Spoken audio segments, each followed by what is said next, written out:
Right, guys, welcome to my next podcast. I'm so excited for today. This is close to my heart. We have Nicole Messham on the show today, who is specialised in pre and postnatal and is also a PT. Thank you for joining us, Nicole, and she's also a lovely friend. Thank you for inviting me. I'm really excited to be here and just to have a good natter, really, and just to talk about the different things that we often talk about when we catch up and we meet up, but sharing that stuff with other people, with mums that maybe are going to listen, and just creating a bit more access to information, but also just sharing our stories, I think, is so important. Yeah, definitely.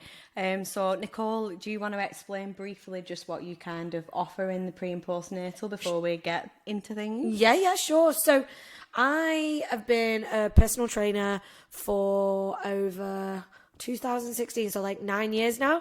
When I first started out, I worked with the general population, so both male and female, building my kind of craft and building my my experience within helping people within fitness, training, and understanding how to fuel their bodies correctly. Then in 2019, I got pregnant with 2018, I got pregnant with my daughter, and 2019 that I gave birth.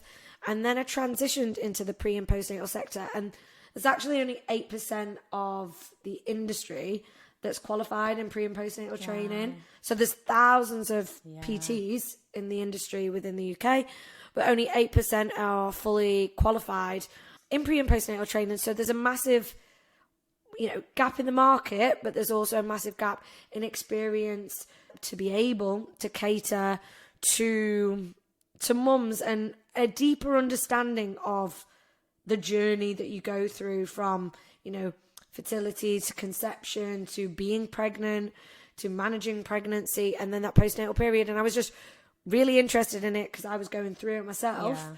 But then I was like, I think this is who I want to serve. Yeah.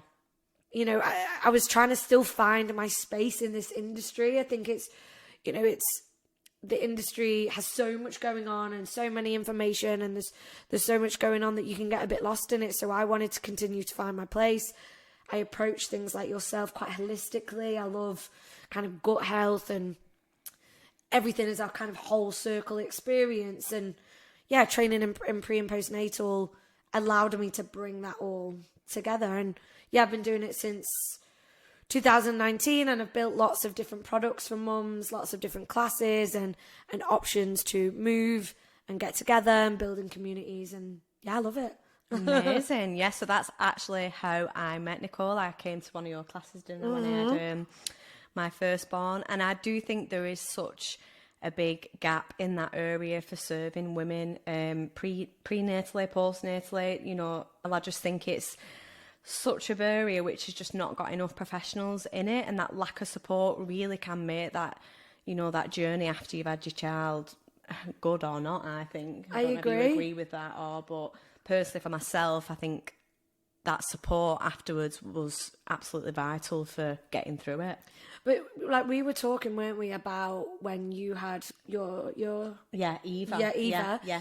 And when the time in which you had her and how challenging that was, because almost the support was a bit lower than maybe the support that's available now that we're out of, obviously the lockdown period. But they often say like it takes a village to raise a child, but here I believe more in this kind of Western society, we kind of have our babies and we crack on. Yes, definitely. And that is what you kind of get the message that you have to do as well. So I know for me, after I did have my daughter Eva, I had quite a complicated birth with her. It was in lockdown. So even during the pregnancy period, there wasn't much support. There wasn't as many classes you could go to. There were things I could try and attend online, but I'll be honest, I didn't do any kind of prenatal classes, if you like. Didn't really get to see the midwives much. So I was didn't have much in mind on what I should expect in terms of birth and your birth plan. So for me, obviously, I think sometimes you have this idea in your mind that obviously when you have a baby, it's going to kind of be all Yeah. I don't know, running through the fields. All Yeah, and a bit like happy dreamy and like I photo shooty. Yeah. Yeah. I remember doing the Then you sat alone with like your fourth coffee, like, oh. I remember doing the bedroom up thinking, oh, I'm going to be sitting here, I'm going to be rocking on the chair, like singing Twinkle, Twinkle, Little Star. Or something, as though it was, and expectation, reality. yes, expectation, reality. Different. But yeah, when I had my daughter, it was an extremely complicated birth. It did not go well. Ended up in an emergency cesarean section. She had to be worked on afterwards. And then the recovery was just a complete different process than I'd ever been used to before. She did suffer with quite a lot of colic and reflux, was a very cryy baby. She didn't nap. She wasn't settled very well. So after, obviously, I'd had that surgery as well. And I think for me, it was just a massive shock. I was just like, I did not expect this. I wasn't prepared for it. We was in lockdown, so nobody could support me either. So, but don't you think with the surgery, it's like you're having surgery, and nobody. I think it's really the surgery prep isn't spoken about. Like, Definitely how can you help yourself, even though you're growing your baby, but how can you help yourself prepare for the surgery and how it's going to affect you post surgery. But I definitely think we can definitely touch upon that a little bit more. Yeah, and that's what's basically got me so focused in this area, because of my experience from that. And that's why I want to bring the podcast to people, because during the lockdown, that's actually what got me through that period, from listening to other women who've been through the same things, who were saying, keep going. It's absolutely normal to feel the way you're feeling with your mental health, etc. And then obviously I'm a nutritionist, and that kind of aspect for me, I wasn't prepared, wasn't planned, wasn't prepped off anybody, wasn't told. Obviously, you expect that, your time's going to be taken, but I don't think you can quite expect as much as it's going to be. So now I am so passionate through that experience, and obviously that's how I met you, and that's why we've connected so well, that, there just needs to be more out there on how we can kind of make our recovery a lot better by being prepared.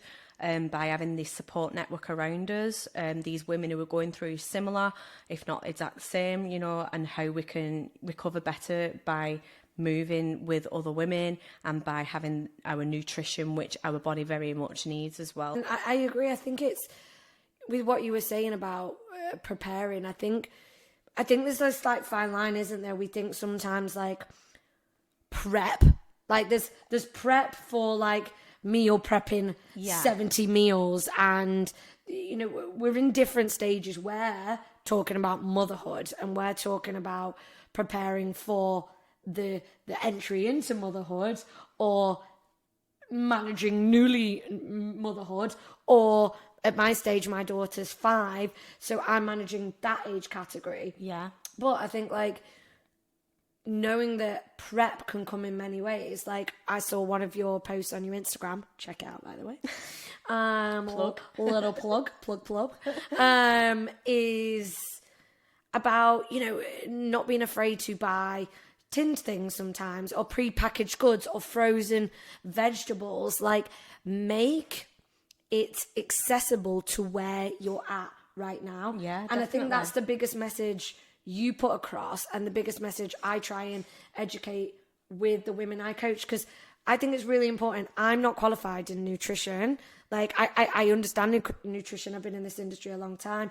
I've done different courses, but you're qualified. Like, you've just done a deeper dive into nutrition than I have. Yeah. That's why I think it's really important to direct people to the likes of Laura, to be able to give that advice from a much more secure place than I would, But in terms of the nourishment that I think we need to focus on, and the not overcomplicating Definitely. And I think that's where there's that's the ticket. Yeah, it is, because there's so much mixed messages. And also we have social media, which is a great thing, but there can be mums on there who have, like you say, have got all these meal preps, and there is, certain levels of them, I suppose. And especially if you follow people from, who are maybe a bit more blessed with money or whatever, and they've possibly got nannies, or they've got a lot of support around them. You know, even celebrities who have maybe got chefs, like it's just so unrealistic, and they've snapped back. They're in that great place. They're walking around with the pram, looking amazing, feeling amazing. And it's like, yeah, I'm sat at home and mind my language, but I feel like shit. Yeah.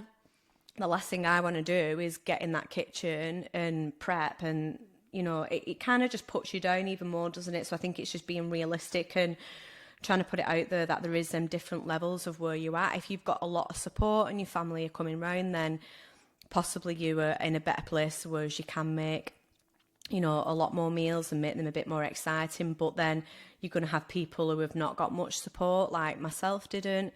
And that's where maybe, you know, my mind did take over when I had my firstborn, because I wasn't in that place. But that's okay. I think it's owning that. I think, like, even though Laura and I are super passionate about reclaiming your desire to want to improve your strength and your approach to nutrition, that doesn't mean that all we survive on is green juice and we train definitely 6 days a week. Like, that's not what we're trying to portray or project.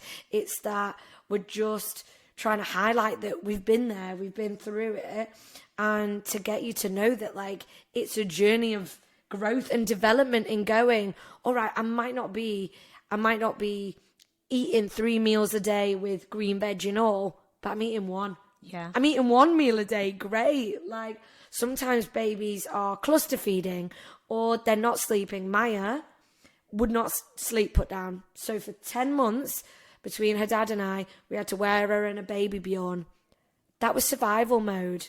Like, when they talk about, like, sleep deprivation as a torture thing, they ain't wrong, because it is. And I feel like, until I remember working with some previous PTs in my industry, and they weren't parents at the time, and I think until you become a parent, you see the implications of sleep deprivation on your mental health and the choices you make based on that. So what was your go on, tell us your experience then of new motherhood, and I briefly touched on mine, so let's Yeah, I mean, it was a journey. I breastfed Maya. You know, that wasn't easy, but I chose to do that. Yeah. And that, you know, whether you're breastfeeding or bottle feeding, both come with their own presenting challenges. Definitely. But again, the thing is all the same. Like, I still focused on nourishing myself. I really lent on not being embarrassed to ask for help. Yeah. Now, I'm one of those person, like, I'm like, you know, Neo, Miss Independent, I got this, I can do it myself. But, you know, when you're in a supportive partnership, when you've newly had a child, you need to lean on others.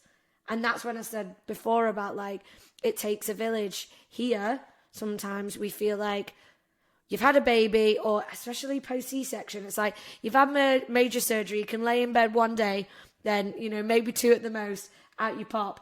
There's not a lot of surgery aftercare. No, definitely not. And so, you know, I had a vaginal birth, and so my recovery was different than, you know, friends and colleagues that have had C-section births and recovering from the incision scars and stuff. But yeah, you know, there were days where I was really struggling. I'm quite an upbeat character. That's just my general. Definitely you are, That's my general persona. My persona, it's not like I put it on. That's my character. Yeah. But that doesn't mean that there weren't days I just wanted to sit and watch a boxer and not talk to anyone. And I think it's also what I see from myself, my own journey, what you've talked about, and a lot of women I coach, it's when you come to that self-acceptance, then you start to let go, because I feel like we go through quite an identity shift. Yeah, definitely. One, your body's shifted. Yeah. And you're like, oh, this is a different looking body than I had 9 months ago. But you've also, you know, your body's stretched and changed physically and biologically. And then also mentally, like, you are now responsible for keeping something alive. Yeah. Oh, and feeding yourself. Oh, and, you know, making sure that you're out. Like, but flipping that, the main things are keeping yourself well and, you know, looking after your baby. The housework can wait. The housework, please can you come round and help me? Like, I've not done the washing in 3 days. Yeah. Like, even just somebody coming picking a bag of washing up for you. 100%. Just come round, pick it up, just drop me a meal off. Why does there need to be... That's what I feel like I'm really passionate about, is like, why are we so ashamed that we can't do it all? Yeah. And I do think there is that, and I know I didn't ask for much help either, but, you know, you just think, oh, well, I want people to just know, and I want them to just come drop me a meal off, but they might just need you to ask, like... How do they know, They could also be thinking, oh, well, I don't want to just turn up with that in case they take it offensive. So there's that where you should just be able to turn around and say, you know, this is difficult. I could really do with just a hot meal dropping off, or you just taking a bag of washing, or just come and put the hoover around, or just even just hold the baby while I have a sleep. And I know I was definitely in that place where I probably didn't ask either. And it's like, why do we do that? Why do we feel like we have to be able to be like super mum? But I also think it is quite like, I mean, I don't know what your take on it about like masculine and feminine energies and like roles and stuff, but I think we sometimes, even though becoming a mother is quite a feminine journey, and we become like, obviously our maternal instincts and things and are developing, you know, some of us are developing our relationships with our children as you give birth, you know. But I think that masculine sometimes takes over, and we're like, we need to do everything. We've got to be done, instead of us being taken care of. Definitely. And that's probably a subject for a whole nother podcast. Yeah, definitely. 'Cause I feel we digress. We could delve. But it is, I think it's just really not being ashamed or embarrassed to ask for help. That's why I set up my sessions that I lead, is because I want women to 80% outsource their training to me. Obviously, they need to take part. That's 20%, if not like 50%. But like, I will plan it so you know that you're in safe hands. So you know that whatever stage you're at, like, or whatever stage you're at, you know, before pregnancy, like if you're playing sport or things like that, we'll get you back there safely so that you can play forever. I remember I coached a mum, and she came to me quite early, postnatally, and she was like, I want to get back running. And I was like, okay, but I needed to obviously check her abdominals for diastasis and things like that. And I was like, we need to make sure that you've got stability in your hips, strength in your core, glutes, etc. I want you to run forever.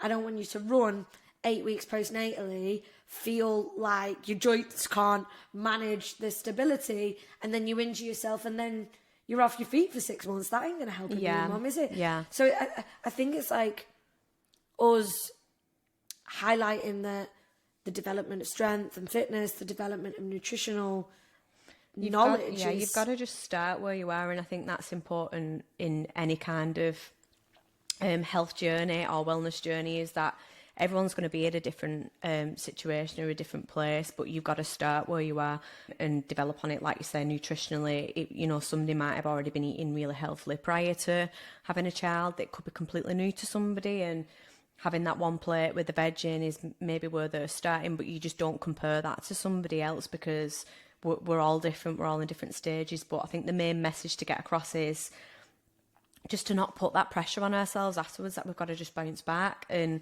that, you know, if, say, for instance, you was going to the gym so many times a week before and you was a lot smaller than you are now, then it's just concentrating on that recovery period. And I think that is just what's not spoke about enough. You get all of these things about to tell you what to do with the baby, how to feed them, how that you should be breastfeeding.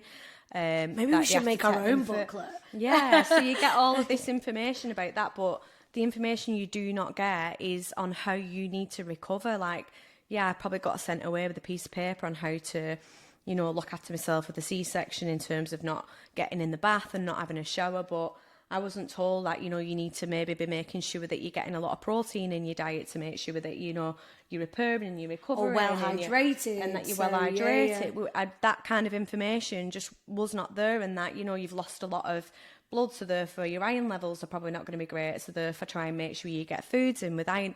Like, just that wasn't there, and the combination of the lack of some of them nutrients and the lack of that food can exacerbate like things like anxiety and kind of put you into that postnatal, you know, don't like to say depression, but the low mood. You know, we're already going to get that anyway because our hormones have already had that massive shift, but add that, you know, hormone change, and then add on the fact that we're not getting them essential nutrients in there as well, that can already lead to them symptoms, and it's kind of like double whammy. It hits you even harder. So it's that kind of information that I feel like is just so important to get out there and start, you know, people who are pregnant, you know, do they want to start thinking about, you know, what can I maybe put in my freezer just for the few days after it, or who can I be asking to come and drop me a meal off?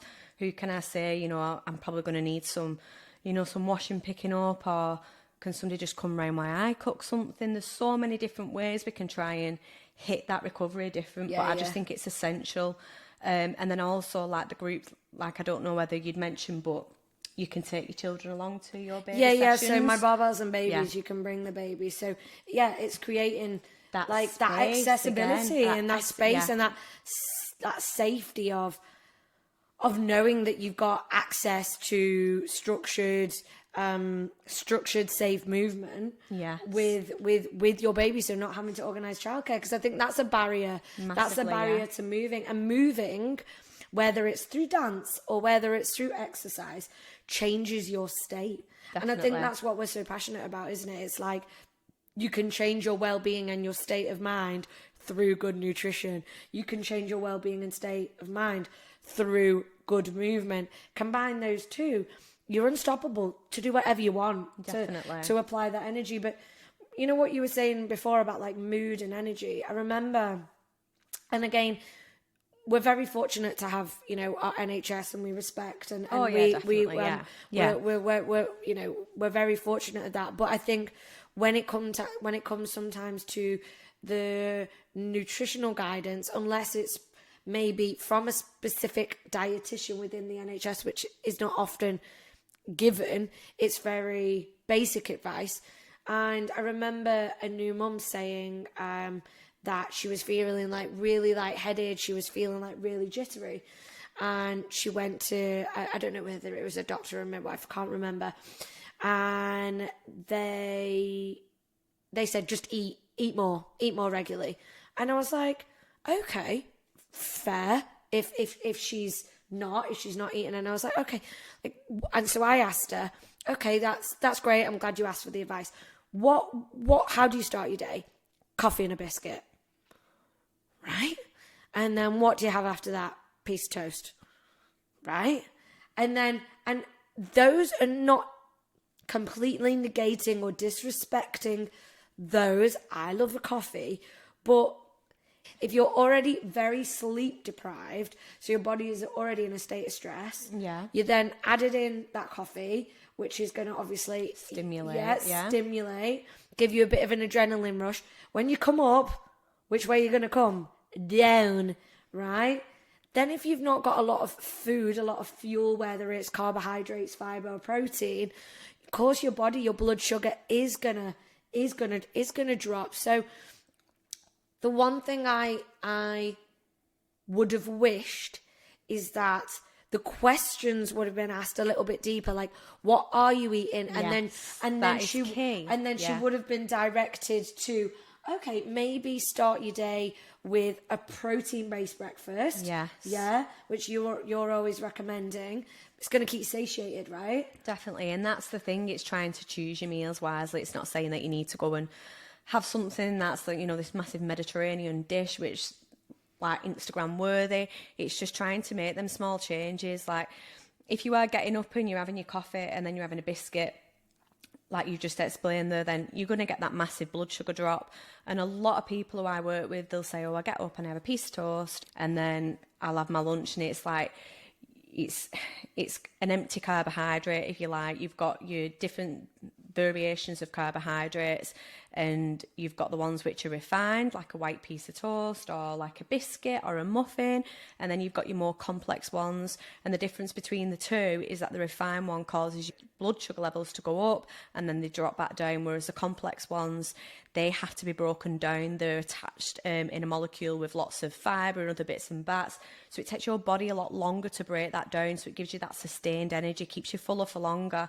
So if you swap over just your white piece of toast, and even if you just swap it over to a piece of sourdough, you stick an egg on top of it and you've got a protein, you've got fats, you've got a complex carbohydrate. It doesn't need to be this massive like brunch looking dish which you go and get in a restaurant. It can just be as simple as swapping that biscuit or that white piece of toast for a sourdough loaf with an egg on top, and you've completely changed 100%. like how that's going to start your day off, how it's going to start your mood off and your energy, because one of the biggest things I talk about is like, I talk it like a triangle, like exercise, sleep, nutrition. One of the things we can't control, well, during pregnancy as well, especially when we're obviously having quite frequent urination and stuff, when obviously we're getting more increased pressure on the bladder.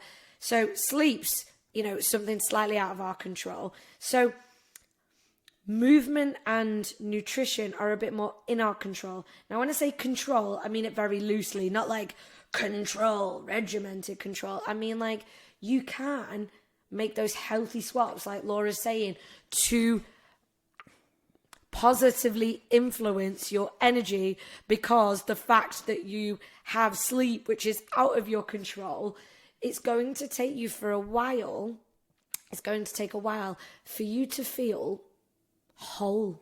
Definitely. Because when you're tired, I know, like, if I've had a rough night with mine, she's been in my bed, like, I love it, but I am tired. So I need to make sure that if I'm doing like a big day, like a 12-hour day at the gym, that I need to fuel correctly for that. Yeah. Otherwise I'll be blowing out my bottom. Yeah. And I always say it's thinking of it as, I try and put the message out on my page to start thinking about nutrition a lot differently, rather than thinking of it being, I've just had a baby, or even in anything, it doesn't have to be postpartum this, but in general, we're obviously talking about postpartum. I've just had a baby, so what I need to do is use food to enable myself to lose weight.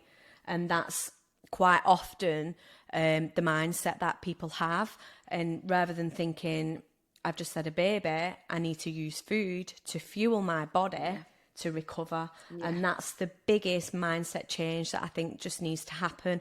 And ultimately, by doing that, you're possibly going to lose weight anyway, because you're having that healthy diet. But your body's in a healthier place. And I think you're feeding the metabolism. It's ultimately going to happen, but people often go to where as I need to restrict, and postpartum is not the time to be restricting. You've just grown a baby for 9 months. Your body has just been through insane changes. Like, there's so much going on, especially if you've had a cesarean section as well, or you've ended up having some surgery through having a vaginal birth. Whatever kind of birth you've had, you are in recovery period. Like, your body needs to recover, it needs to repair. The last thing you need to be doing is restricting. It needs to be fueled, it needs to be optimized to try and recover better.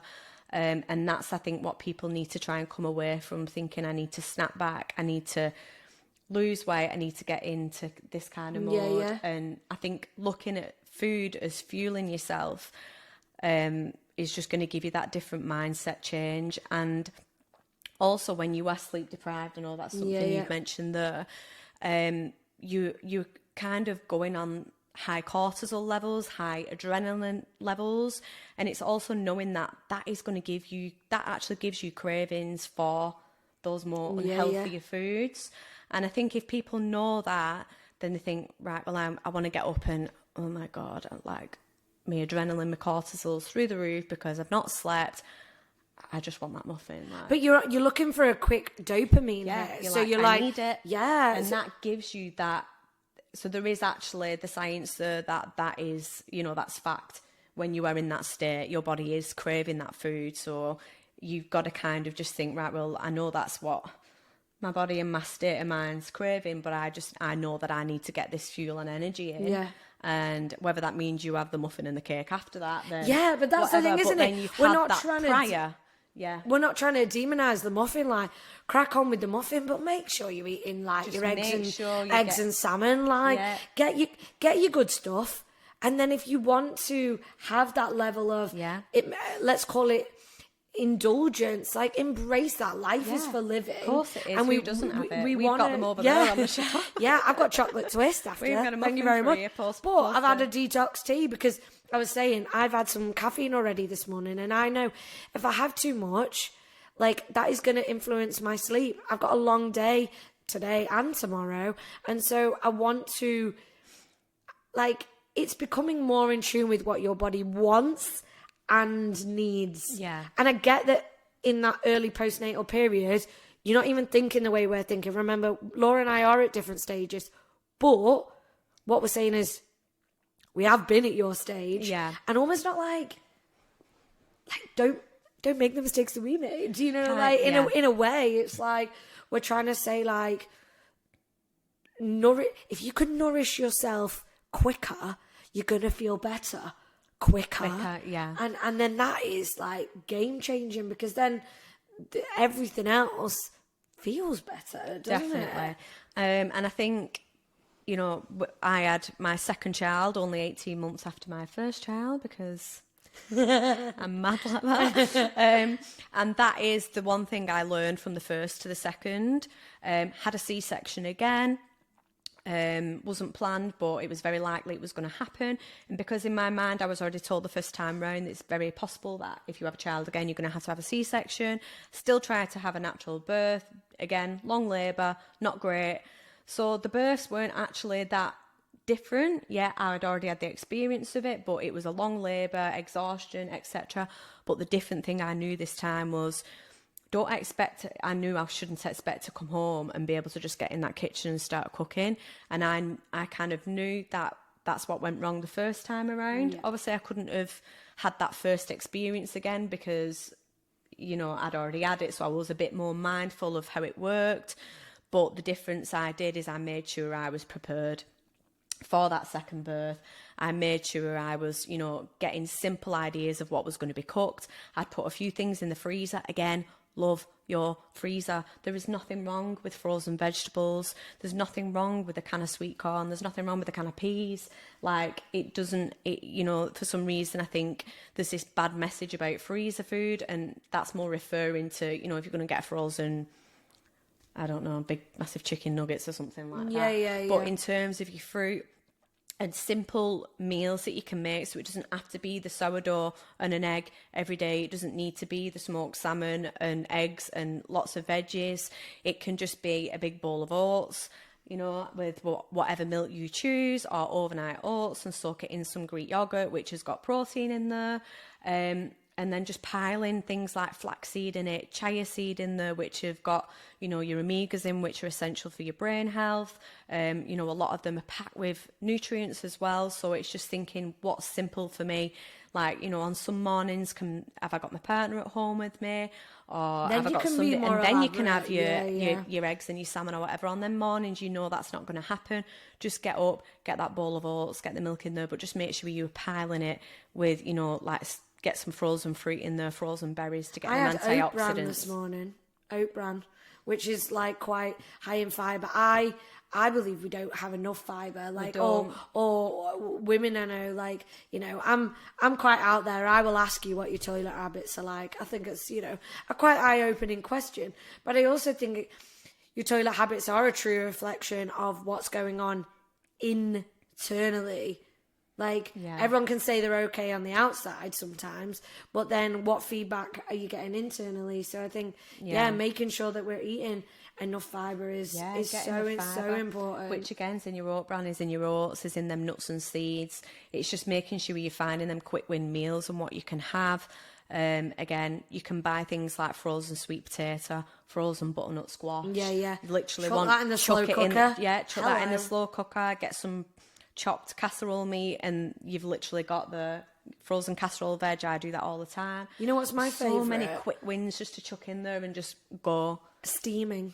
Like, I love, like, I've got stainless steel steamer, plug Amazon. Should get paid, but Yeah. whatever. Jeff Bezos, we're here. Hello. Thanks, take it. No, but it's stainless steel steamer, 2-stack. Like, honestly, so for example, tonight I'm taking Maya swimming, and then we'll probably get in at 6. I don't have a lot of time to then be in the kitchen doing the prep. Yes, I could have prepped in advance, but I didn't because I worked till 10 o'clock last night. Yeah. This is my reality. But what I am going to do is steam some smoked haddock and some broccoli and some sweet potato, right? So all in the steamer, wham bam, thank you, ma'am. And it's like quick, easy, nutritious, because when Maya gets home from swimming, you know what kids are like post-swimming? They're like, I want to eat a horse. Yes, right? definitely. So I need something that is ticking the boxes of quick, nutritious, accessible. And I think when you start getting into that mindset, that starts to change the game. This ain't the time to be Delia Smith.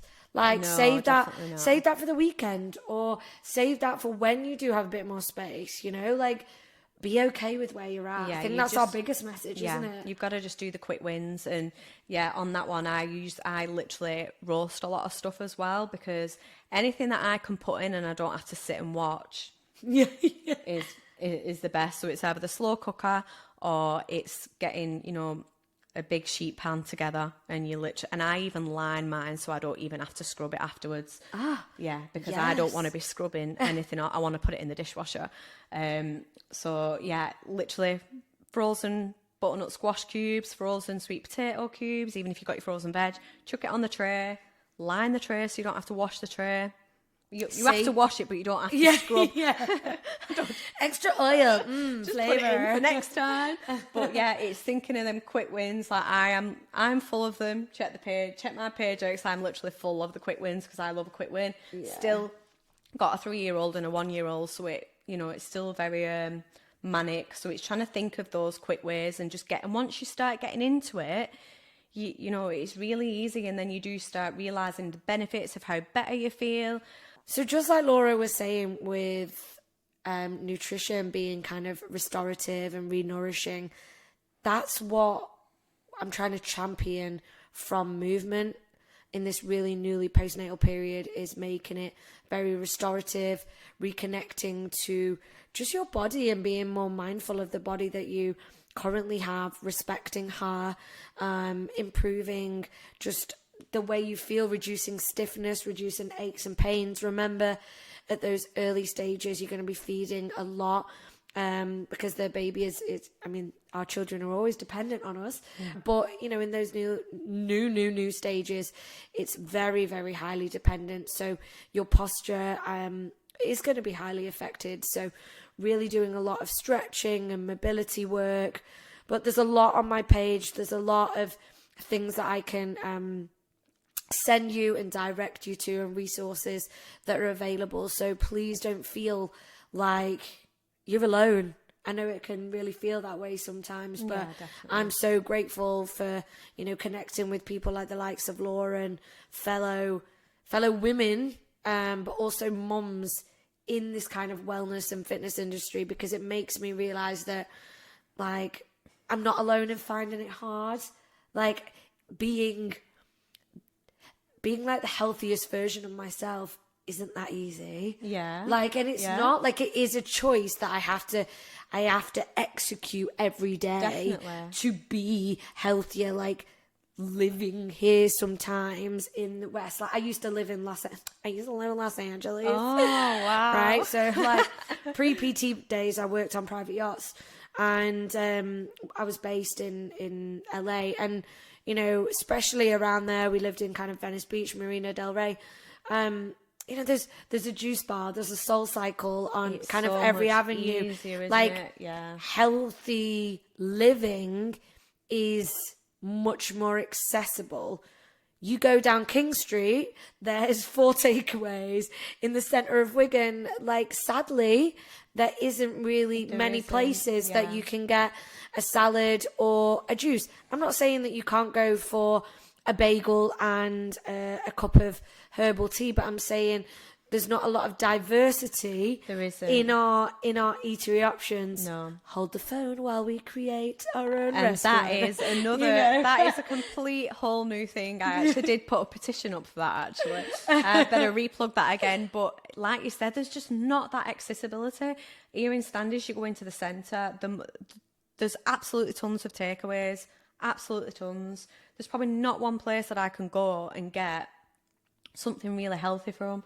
And, you know, especially postpartum, you want that ease. You want that. You want the quick, and we get it. And we want it to be quick for you. We don't want, like, the advice we're given isn't to, like, add time onto your shoulders and to overcomplicate things. It's like, we want to help you manage your time to make things easier. I think it's just having that in mind, that recovery period is going to be enhanced if you optimize your nutrition. It's going to make things easier. So it's trying to just give yourself that mindset choice of, again, not to say you shouldn't have the biscuit or the muffin or whatever, but it's just thinking, right, well, this is my day today, and the difference and what's going to happen in my body if I choose that for my breakfast, then if I choose that, is going to be a complete different ball game. And then if you have that and you then decide to have that secondary option later on throughout the day, as long as you've still got, as many solid meals in as you can, based of them great complex carbohydrates with that protein in there for that repair, for your muscles, for your recovery, and also your neurotransmitters in your brain. And you're just making sure you're adding things like nuts and seeds or whatever into the diet, lots of vegetables, whether they're frozen or not, then that's just what's going to, make that recovery period different. And then if you still are going to get a takeaway from the millions of takeaways that are available, but then you can own it. Happily do so. Yeah, letting go of the guilt. Then that's why we get that guilt, because we're in that restriction mode. That is a complete whole new podcast. We could go on forever for that. So I think that's a whole new ball game. But not giving yourself that restrictive mindset. If you eat and fuel yourself really well the majority of the time, you should, enjoy when you eat them foods which are good for the soul. A soulful food which makes you feel good. Definitely. Well, no, I've really enjoyed everything that we talked about today. Like, talking about this, I think we could do a 2-hour podcast. Definitely, we could just. But we're enjoying talking and hearing ourselves. But hopefully, the things that we've shared and talked about today, and sharing like our own journeys, and sharing what we've been through, and sharing the fact that it isn't easy for us, even though we know what to do. Exactly, it isn't easy for us, and it isn't going to be easy for you. But the fact that you've got people, like us.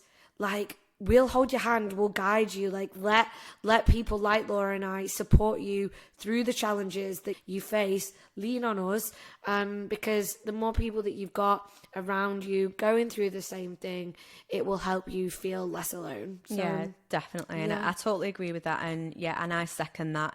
Even though we are in this industry, as I explained before, as a nutritionist, I still went through that postpartum period and completely neglected my nutrition because I let myself just get there. So it is a struggle, and it's not going to be easy, but we're trying to put that support in place for you, and make the message more widespread, and try and see if we can get it more accessible for people to not make them same mistakes. So thank you so much for coming on. Thank you for joining us. It's been really good, and I hope that you have really taken some good information from it. And if anybody's got any questions that they want to ask, then obviously you can find our pages and come on there. I will put the pages of Nicole and myself in the description. And thank you for watching if you were still here to the end. Thank you. Bye.